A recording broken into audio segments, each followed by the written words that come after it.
Michael Turner and his wife, Angela, lived in an upscale neighborhood in Charleston, South Carolina. He was a high-ranking corporate lawyer, known for his polished demeanor and ambitious nature. Angela was a former interior designer who had shifted to full-time parenting after their second child.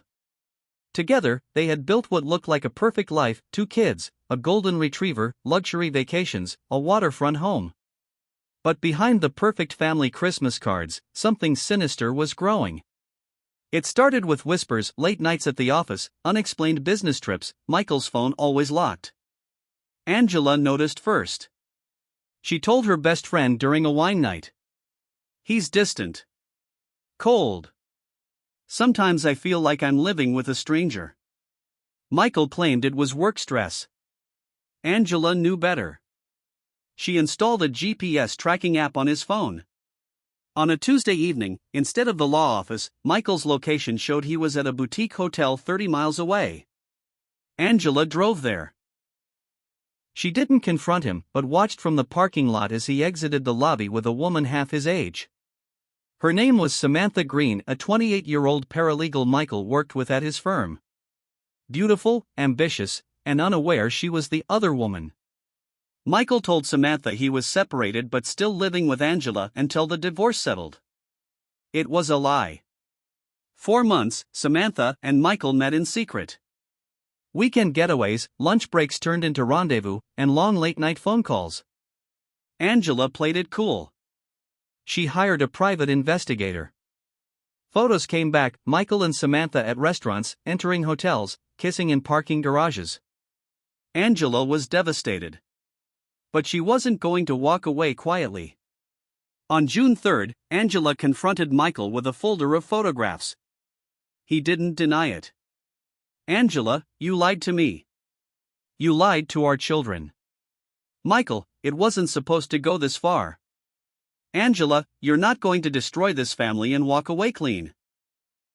Angela gave him an ultimatum: end the affair or she would file for divorce, expose him to the firm, and take everything. Michael agreed. Or pretended to. But behind closed doors, he began planning something darker. On July 12, 2023, Angela dropped her kids off at summer camp. That evening, she had dinner with a neighbor, returned home by 9:30 p.m., and was seen taking out the trash at 10 p.m. She was never seen again. Michael reported her missing the next day, claiming she had gone jogging and didn't return. Police searched the nearby trails, rivers, even drained part of the lake. No trace of Angela was ever found. Detective Sarah Hennessy led the investigation. Michael was calm, collected, helpful. Too helpful. His timeline was airtight, but it seemed rehearsed. He said Angela went jogging at 6 a.m. Police found no cameras showing her leaving the house. Angela's phone was off. Her car was still in the driveway. But one neighbor's motion-activated camera caught Michael rolling a large storage container to his truck around 3 a.m. on July 13. The same container was found at a landfill, empty, but Angela's hair and blood were detected inside. Suddenly, that concerned husband was suspect number 1. Detectives obtained Michael's texts and emails.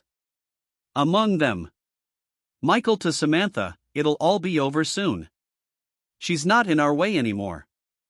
Samantha: "You promise?" Michael: "By next week, it's just us." Samantha was arrested and interrogated. She claimed she thought Michael was talking about a divorce. But the messages, phone pings, and surveillance footage made it clear. Michael wasn't planning a breakup. He was planning a disappearance. Blood spatter was found in the garage, cleaned, but not enough. Angela's fingerprints were on the interior of the storage container.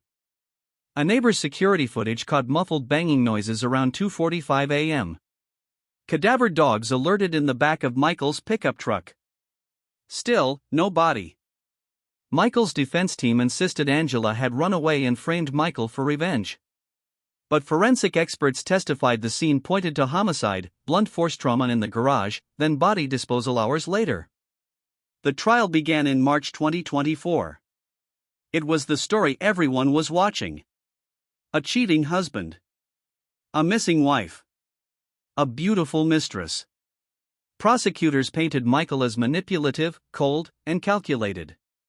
They presented surveillance footage, GPS data, the container with traces of blood, Michael's text messages, Angela's journal entries. He thinks I'll walk away. I won't. I built this life too. If he wants war, I'll give him war. The jury sat in stunned silence.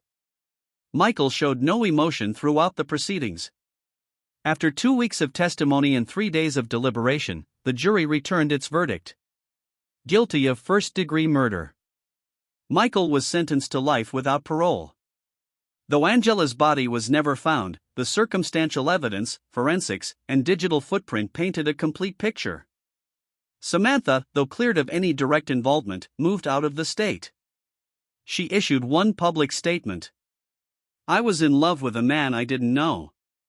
I believed every lie. Angela's sister, Melanie, took custody of the children. She launched the Angela Foundation, aimed at supporting women in abusive or deceptive relationships.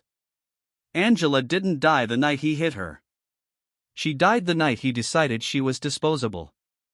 The house was sold, the neighborhood changed.